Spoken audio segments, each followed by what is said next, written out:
त्या घेणार आहे। सकाळी 10:30 वाजता मंत्रिमंडळाची बैठक होणार आहे। मोदी 3.0चा पहिला पूर्ण अर्थसंकल्प हा आज सादर होणार आहे। मोदी 3.0 हा अर्थसंकल्प आज सादर होणार आहे। तर आजचं हे बजेट नेमकं कसं असेल, काय नेमकं घडणार हे बघणं महत्त्वाचं असणार आहे। मात्र त्याआधी राष्ट्रपतींची परवानगी घेण्यासाठी आता निर्मला सीतारामन राष्ट्रपती भवनाच्या दिशेने रवाना झालेल्या आहेत।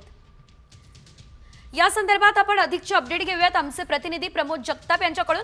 प्रमोद, आपण पाहतोय पूर्ण अर्थसंकल्पात सादर होणार आहे, बजेट कसं असणार आहे हे तर आपण पाहू, मात्र सध्याची काय घडामोड आहे, कारण या ठिकाणी राष्ट्रपतींची परवानगी घेण्यासाठी आता सीतारामन निघाल्यात।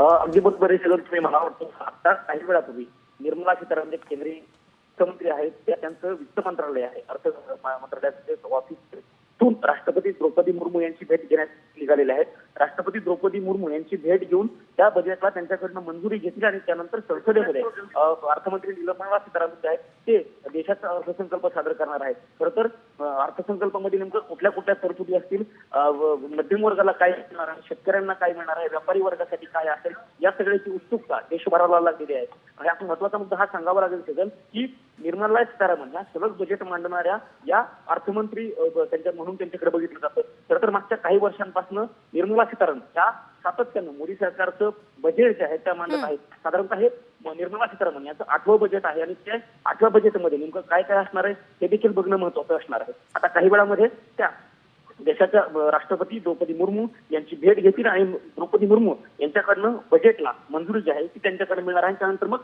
संसद परिसरामध्ये जाऊन संसदेच्या भवनामध्ये लोकसभेमध्ये सकाळी 11 वाजता देशाचा अर्थसंकल्प निर्मला सीतारामन सादर करणार आहे। निश्चितच जसं की प्रमोद तुम्ही सांगितलं की 8वं बजेट असणार आहे, त्यामुळे संपूर्ण देशाच्या अपेक्षाही तितक्या वाढलेल्या आहेत। धन्यवाद तुम्ही दिलेल्या या सर्व सविस्तर अपडेट्ससाठी। तर आपण पाहतोय पहिला पूर्ण अर्थसंकल्प आज सादर होणार आहे, तर बजेटमध्ये नेमका खजिना कुणासाठी उघडतो हे पाहणं महत्त्वाचं आहे।